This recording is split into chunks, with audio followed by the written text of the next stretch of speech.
श्रीराम समर्थ. विदेहापरी चालवोनी प्रपंचा, मुमुक्षु जनालागी अध्यात्मचर्चा, करोनी बहुलोक जे मिळवीती, नमस्कार त्या ब्रह्मचैतन्यमूर्ती. जयाचा जनी जन्म नामार्थ झाला, जयाने सदावास नामात केला, जयाच्या मुखी सर्वदा नामकीर्ती, नमस्कार त्या ब्रह्मचैतन्यमूर्ती. सद्गुरुनाथ महाराज की जय. जय जय रघुवीर समर्थ श्रीराम. परमपूज्य सद्गुरू श्री ब्रह्मचैतन्य गोंदवलेकर महाराज यांचं दिव्य चरित्र आपण गेले काही दिवस पाहतोय. काल महाराजांशी त्यांच्या गुरूंची तुकामाईंशी भेट कशी झाली, त्यांनी गुरुसेवा कशी केली, त्यांच्यावर गुरुकृपा कशी झाली, त्यांना अनुग्रह कसा झाला आणि ते सिद्ध कसे झाले, हे सबंध सुंदर इतिहास आपण कालच्या प्रवचनात भागात पाहिलेला आहे. आज आपण पुढचा भाग पाहणार आहोत. आताचं जे प्रकरण आहे ते आहे तीर्थयात्रा आणि ग्रस्ताश्रम. म्हणजे महाराजांना अनुग्रह झाला आणि काल मी सांगितलं तुम्हाला की रामनवमीच्या दिवशी अनुग्रह झाला आणि त्यांचं ब्रह्मचैतन्याचं नाव ठेवलं आणि त्यांना 4-5 आज्ञा केल्या की राम मंदिराचा स्थापना करून रामभक्तीचा प्रचार आणि प्रसार करायला सांगितलं. जे अत्यंत दीन असतील त्यांची सेवा करायला सांगितली. प्रापंचिक लोकांना प्रपंचात राहून परमार्थ कसा करायचा हे शिकवायला सांगितलं. सगळ्यांमध्ये प्रेम कसं उत्पन्न होईल त्याचा विचार करून प्रेम उत्पन्न करायला सांगितलेलं आहे. तसंच लोकांमध्ये भजनाची आवड कशी निर्माण होईल हे करायला सांगितलेलं आहे. अशा काही आज्ञा झाल्या आणि गुरुशिष्य घरी आले. 2-4 दिवस झाल्यानंतर तुकामाई महाराजांना म्हणाले की बाळ, आत्मज्ञान जरी झालं तरी ते अंगात चांगलं मुरलं पाहिजे, म्हणून तू आता हिमालयाकडे जा, काही काळ एकांतात दिवस घालव आणि त्याचं खोल चिंतन कर म्हणाले. त्याप्रमाणे महाराज म्हणाले ठीक आहे म्हणाले आणि स्वतः तुकामाई त्यांना सोडायला तिथपर्यंत आले. म्हणजे ते निघाले, गुरुचं दर्शन घेतलं आणि निघाले. तेव्हा तुकामाई स्वतः उमरखेडपर्यंत महाराजांना सोडवायला आले. त्याच्यामध्ये त्यांचा उद्देश असा होता की बाळाला आपल्या गुरूंच्या पायावरती घालावं, हा त्यांचा मुख्य उद्देश होता. म्हणून उमरखेडला महाराज आणि तुकामाई आले. गोचर स्वामी तिथे हजरच होते. आल्यानंतर गुरुच्या समाधीसमोर उभे राहिले तुकामाई आणि महाराज. दोघांनी हात जोडले. 5-1 मिनटं स्तब्धता होती, अगदी शांतता होती. आणि त्यानंतर तुकामाई त्यांच्या गुरूंच्या म्हणजे चिन्मयानंदांच्या समाधीजवळ उभे राहून म्हणाले की महाराज, बाळाला आपल्या पायाशी आणलेलं आहे, आपली कृपा असू द्यावी असं म्हणून ह्याला आपल्या पदरात घ्या अशी प्रार्थना केली. आणि महाराजांनी आणि तुकामाईंनी दोघांनी साष्टांग दंडवत घातलेलं आहे चिन्मयानंदांच्या स्वामींच्या समाधीला. आणि नमस्कार केल्याबरोबर चिन्मयानंदांच्या समाधीवरचा जो हार होता तो महाराजांच्या अंगावर येऊन पडला. हेच स्वीकृती दिल्याचं लक्षण असं सगळ्यांनी त्यावेळेला तिकडे मानलं की याचा अर्थ चिन्मयानंदांनी महाराजांचा स्वीकार केला. त्यानंतर गोचर स्वामींनी 2 दिवस महाराजांना आणि तुकामाईंना तिथे ठेवून घेतलं आणि 2 दिवसांनी मात्र महाराज पुढे जायला निघाले. तेव्हा त्यांनी गुरूंना नमस्कार केला, तुकामाईंना नमस्कार केला. आत्तापर्यंत तुकामाईंनी महाराजांना देहाला कष्ट दिलेले आहेत किंवा खूप काही त्यांच्यावर प्रसंग आणलेले आहेत, बरे वाईट प्रसंग आणलेले आहेत. आणि हे जरी खरं असलं तरीसुद्धा महाराजांवर त्यांचं अगदी उत्कट प्रेम होतं. अगदी आपलं हृदय काढून त्यांनी महाराजांना दिलं होतं, हे तितकंच खरं आहे. खूप प्रेम होतं, निस्वार्थी प्रेम होतं. आणि माझा बाळ म्हणून त्यांच्यावर फार प्रेम करत असत तुकामाई. स्वतःचं हृदय त्यांनी काढून दिलं होतं. इतका उत्कट आणि प्रेमाचा सहवास आता तुटणार हे विचार करून दोघांच्याही डोळ्याला पाणी आलं, गुरुशिष्यांच्या. आणि महाराजांनी नमस्कार करून आपलं डोकं त्यांच्या पायावर ठेवलं, नमस्कार केला आणि महाराज पुढे निघाले. पुढे मजल दरमजल करता करता महाराज उज्जैनकडे आले. उज्जैनला एका ठिकाणी एक मोठं जंगल आहे असं त्यांना दिसलं. त्या जंगलाचा शोध त्यांनी केला. नैमिषारण्याकडे जायला निघाले, ते हिमालयाकडे जायला निघाले आणि उज्जैनला गेले. उज्जैनला एका जंगलामध्ये ते शिरले. तिथे खूप क्रूर श्वापतं होती त्या जंगलामध्ये. तरीसुद्धा महाराज त्या जंगलात शिरले आणि पुष्कळ फिरल्यानंतर त्यांना एक गुहा वस्तील करण्यासाठी सापडली. त्या गुहेमध्ये महाराज गेले आणि बरोबर 2 दिवसानंतर त्या गुहेच्या तोंडाशी एक गाय येऊन उभी राहिलेली होती. महाराजांनी डोळे उघडले. महाराज ध्यानाला बसलेले होते. महाराजांनी डोळे उघडले आणि त्या गायीकडे पाहिलं. गायीची आणि महाराजांची दृष्टादृष्ट झाली आणि एकदम तिने हंबरडा फोडला आणि आपला पान्हा सोडला. त्यावेळेला गायीच्या येण्याचं कारण कळलं की ती कशासाठी आलेली आहे. त्यावेळेला दूध सगळं जमिनीवर सांडू लागलं. जवळ पात्र नव्हतं घ्यायला, म्हणून महाराज तसेच धावले आणि तिच्या आचळाला तोंड लावून महाराजांनी पोटभर दूध प्यायलं. त्या दिवसापासून रोज सकाळी आणि संध्याकाळी ती गाय तिथे येत असे आणि महाराजांना दूध पाजून जात असे. थोडे दिवस तसेच तिथे राहिल्यानंतर महाराज पुढे निघाले उज्जैनवरनं आणि सरळ नैमिषारण्यामध्ये गेले. नैमिषारण्यामध्ये पूर्वी ज्या गुहेमध्ये ते राहिलेले होते, मी तुम्हाला सांगितलं की त्या गुहेमध्ये 7 आसनं ठेवलेली होती, त्यावर 6 योगी बसलेले होते आणि एक रिकामं आसन होतं. त्यातल्या एका योग्याने महाराजांना सांगितलं होतं की या आसनावर बसा. त्याच गुहेमध्ये महाराज परत नैमिषारण्यामध्ये गेले आणि पुन्हा त्या योग्यांबरोबर त्या ठिकाणी त्यावेळचे 6 योगी पण तिथे होते आणि महाराजही त्यावेळेला तिथे राहिले. त्यांच्याबरोबर जवळजवळ 6 महिने महाराज त्या ठिकाणी राहिलेले. त्या उरलेल्या 6 योग्यांपैकी आळंदीचे श्री नृसिंह सरस्वती स्वामी हे एक होते. तिथे 6 महिने राहिल्यानंतर महाराज पुढे निघाले आणि तिथे एक नैमिषारण्यामध्ये महाराजांना एक महत्त्वाची घटना अशी घडून आली की नानासाहेब पेशवे यांचा परिचय महाराजांशी झाला. 1857-58चा ज्यावेळेला हिंदी फौजेचा बिमोड झाला, त्यानंतर नानासाहेब पेशवे त्यांना इंग्रजांचा दबाव आल्यामुळे निघावं लागलं, आपलं राज्य सोडून निघावं लागलं. त्यांनी आपल्या कुटुंबाला नेपाळमध्ये तिथल्या राजाच्या संमतीने ठेवलेलं होतं, पण नेपाळच्या राजावरही दबाव आल्यामुळे ते कुटुंबांना तिथेच ठेवलं त्यांनी. पण नानासाहेब पेशवे मात्र तिथून निघाले आणि आपल्याला राहण्यासाठी सुरक्षित अशी एक जागा शोधू लागले. तेही नैमिषारण्यात शिरलेले होते. महाराजांची आणि त्यांची भेट झाली, महाराजांचा आणि त्यांचा परिचय झाला आणि मग महाराजांनी आपल्याच गुहेच्या जवळ म्हणजे थोडंसं आतमध्ये आणखी एक गुहा त्यांना राहायला वस्तीला दिली. त्या गुहेमध्ये ऊन थंडी वाऱ्यापासून संरक्षण होईल अशी सगळी व्यवस्था होती. नानासाहेब पेशवे तिथे राहायला लागल्यानंतर आणखीनही काही सोयी करून घेतल्या. निजण्यासाठी पलंग होता, चांदीच्या कड्यांचा झोपाळा त्यावर टांगलेला होता. त्या झोपाळ्यावर बसूनच दिवसाचा बराच काल ते घालवत असत. त्यांचा राघोबा नावाचा एक विश्वासू नोकर होता. तो अयोध्येला जायचा आणि शिधा घेऊन यायचा दर 7 दिवसांनी आणि त्याबरोबर केसरी नावाचं एक वर्तमानपत्र देखील तो घेऊन येत असे.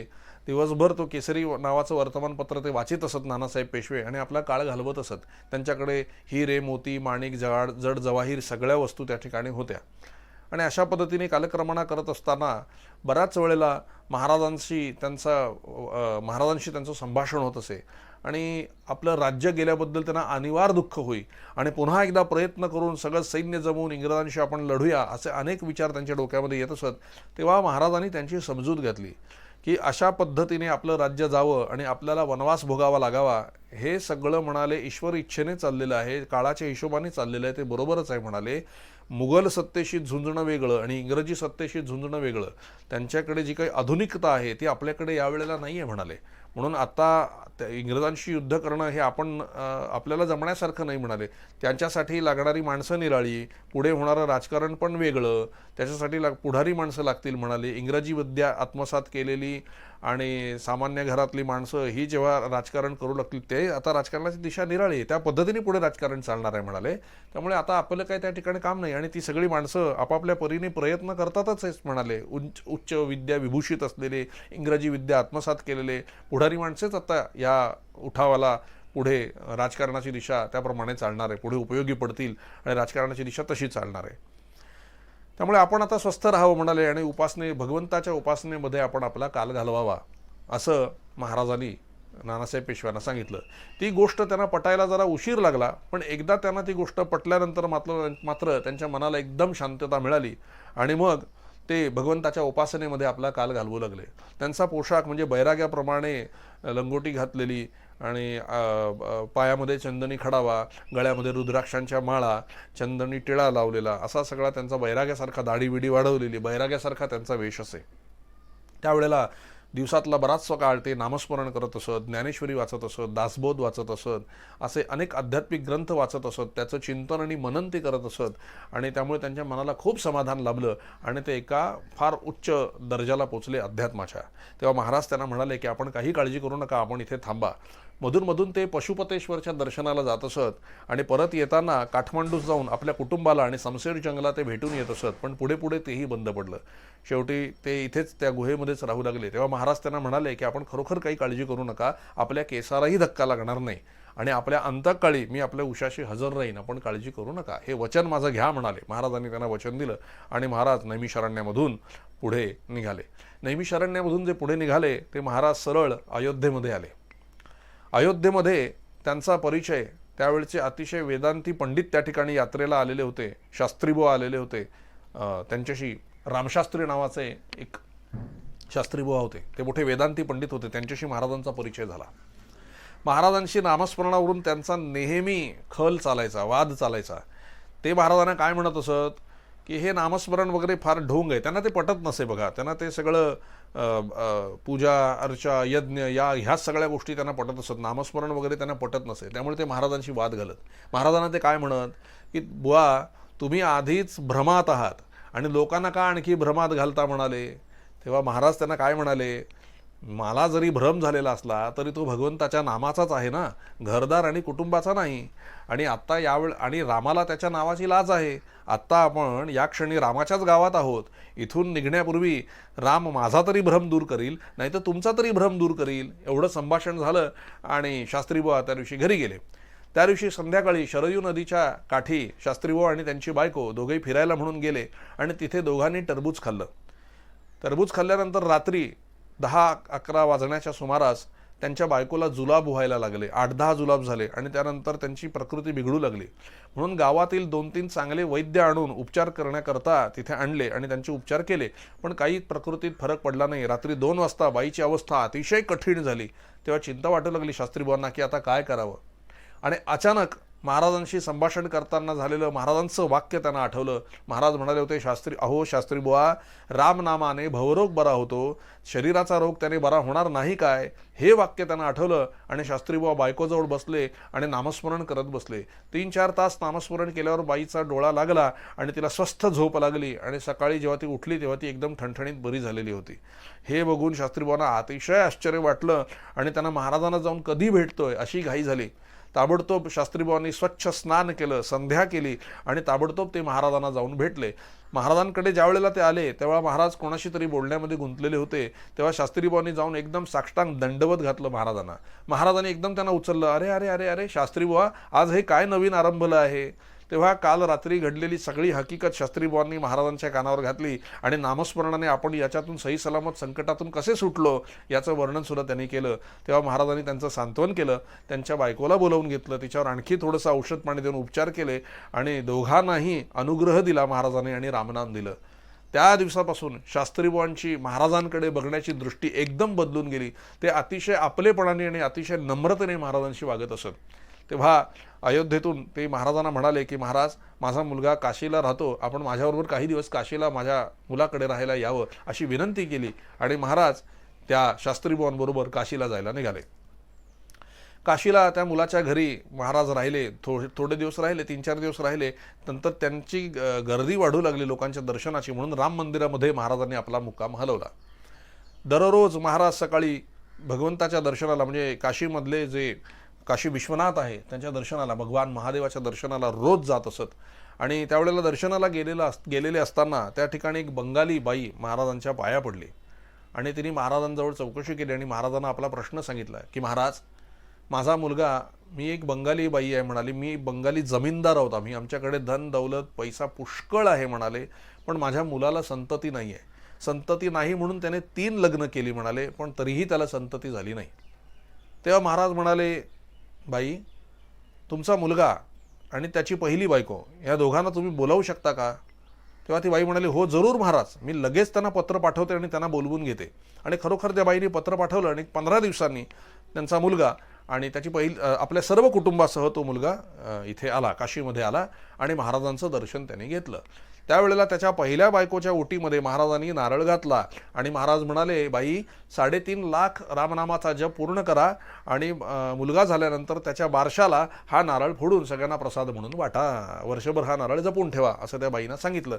आणि त्याबरोबर नमस्कार करून ते जोडपं पुन्हा बंगालला निघून गेलं. इकडे काशीमध्ये एक 30 वर्षाचा एक तरुण होता. तो अतिशय श्रीमंत घराणं होतं काशीमधलं ते.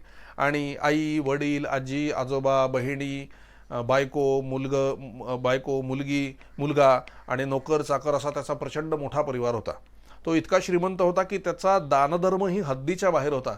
बाहेरून जे काशीमध्ये येणारे, अख्ख्या देशातून काशीमध्ये येणारे जे बैरागी, महंत, आंधळे, पांगळे, भिकारी किंवा साधू, संत, या सगळ्यांचा तो मायपोट होता. त्याच्याद्वारे अन्नछत्र चालू असे आणि काशीतल्या जवळजवळ 50 कुटुंबाचा खर्च त्याच्या जीवावर चालत असे. 50 कुटुंबाचा संबंध खर्च त्याच्या जीवावर चालत असे. इतका तो श्रीमंत आणि इतका उदार, ह्या गोष्टी क्वचितच एका ठिकाणी आढळतात. या दोन्ही त्याच्याकडे होत्या. आणि त्याला अकाली मृत्यू झाला, नवज्वराने अकाली त्याचा मृत्यू झाला आणि सगळ्या काशीमध्ये हाहाकार माजला. 30 वर्षाचाच होता तो, त्याचं लग्न होऊन 3 वर्ष झाली होती आणि 1.5 वर्षाचा एक मुलगा त्याला होता. अचानक त्याचा मृत्यू झाल्यावर तर अख्ख्या काशीमध्ये हाहाकार उडाला, सगळे दुःखी झाले आणि आता मृत्यूपुढे कोणाचा काही जोर चालत नाही असा विचार करून सगळ्यांनी त्याचं प्रेत काशीतल्या मनकर्णिका घाटावरती जाळण्यासाठी आणलं आणि त्याची चिता वगैरे रचली आणि त्याची बायको सती जायला निघाली. त्यावेळेला गर्दीतून हे शास्त्रीबुवा आले, रामशास्त्री बुवा तिथे आले आणि त्या बाईंना म्हणाले, बाई आता आपण सती जाणारच आहात, पण ज्या अर्थी इतक्या साधुसंतांना आपण नमस्कार करत आहात तेव्हा आणखी एका साधूला नमस्कार करायला आपण माझ्याबरोबर चला म्हणाले. आणि शास्त्रीबुवा तिला महाराजांकडे घेऊन आले. महाराजांना नमस्कार केल्यावर महाराजांना सगळी हकीकत सांगितल्यानंतर महाराज म्हणाले, मला त्या पुण्यवान आत्म्याला एकदा बघू तरी द्या म्हणाले. आणि महाराज खरं सरळ ते मनकर्णिका घाटावरती आले. सगळे गर्दी त्या ठिकाणी जमलेली होती, सगळे काशीतले लोक त्या ठिकाणी आलेले होते आणि सगळ्यांची उत्सुकता कळसाच पोचली की आता महाराज काय करतील. महाराजांनी त्या प्रेताकडे पाहिलं आणि त्या बाईकडे म्हणाले, अरे हा तर जिवंत आहे, चांगला जिवंत आहे, म्हणले याला सोडा. बाईला महाराज म्हणाले, बाई तुमचा नवरा जिवंत असताना तुम्ही सती कशा जाता. असं म्हणून त्यांनी गंगाजल मागवून घेतलं आणि 3 चमचे गंगाजल त्यांनी त्या प्रेताच्या तोंडात घातलं आणि 3 वेळेला श्रीराम श्रीराम श्रीराम असे म्हटल्याबरोबर झोपेतून एखादा मनुष्य जसा जागा व्हावा तसा तो तरुण मनुष्य मेलेला एकदम जागा झाला बघा. त्याच्या शरीरामध्ये प्राणाने प्रवेश केला आणि तो जागा झाला. तिथून उठून बसला, डोळे चोळून बघितलं त्याने आणि सगळीकडे महाराजांचा जय जयकार सुरू झाला. जो तो त्यांच्या पाया पडण्यासाठी गर्दी करू लागला. एवढ्यात महाराजांनी धाडकन गंगेत उडी मारली आणि महाराज एकदम नाहीसे झाले. तो जो जिवंत झालेला मनुष्य होता तो आपल्या परिवाराला घेऊन आनंदाने आपल्या घरी गेला. पण ज्या महापुरुषाने आपल्याला जिवंत केलं त्या महापुरुषाचं दर्शन करण्यासाठी त्यांची तळमळ मात्र त्यांना लागून राहिली. महाराज जे गंगेतून एकदम नाहीसे झाले ते सरळ प्रयागला आले. प्रयागला काही साधू लोक आपल्यासाठी एखाद्या महंताच्या शोधामध्ये फिरत होते. महाराजांचं वय 20च्या आसपास, दाढी आणि जटा वाढलेल्या, अंगावरती ब्रह्मचर्याचं तेज फाकलेलं तेजस्वी असे महाराज दिसल्यानंतर त्या बैरागी लोकांनी महाराजांना आपला महंत करून टाकला आणि महाराज त्यांच्याबरोबर मथुरेला आले. वृंदावन मथुरा या ठिकाणी आले.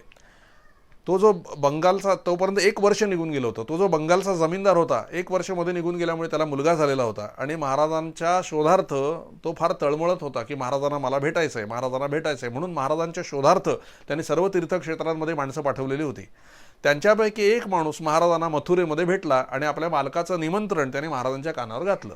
महाराजांनी ते निमंत्रण स्वीकारलं आणि बरोबरच्या सर्व बैराग्यांसह आपल्या सर्व परिवारासह महाराज कलकत्त्याला येऊन दाखल झाले. आधीच महाराजांचा थाटमाट एखाद्या म्हणजे बैरागी लोकांचा महंत असल्यामुळे थाटमाट अगदी चांगला होता. त्या बंगालच्या जमीनदाराची भर त्यांच्या उपचारामध्ये पडली महाराजांच्या आणि महाराज एखाद्या राजेंद्रासारखे शोभून दिसू लागले. आणि मग त्या बंगाली पुरुषाने आपल्या सर्व परिवारासह महाराजांचं दर्शन घेतलं आणि आपल्या मुलाला महाराजांच्या पायावर घातलं. महाराजांनी आशीर्वाद दिला आणि मग तो बंगाली जमीनदार आणि त्याची आई दोघांनी हात जोडले महाराजांना आणि महाराज आपली काहीतरी सेवा करण्याची आमची इच्छा आहे अशी इच्छा बोलून दाखवली. तेव्हा महाराज म्हणाले, अरे आम्ही बोलून चालून गोसावी, आम्ही बैरागी लोक, आम्हाला काय पाहिजे म्हणाले, आम्हाला कशाची जरूर नाही आहे.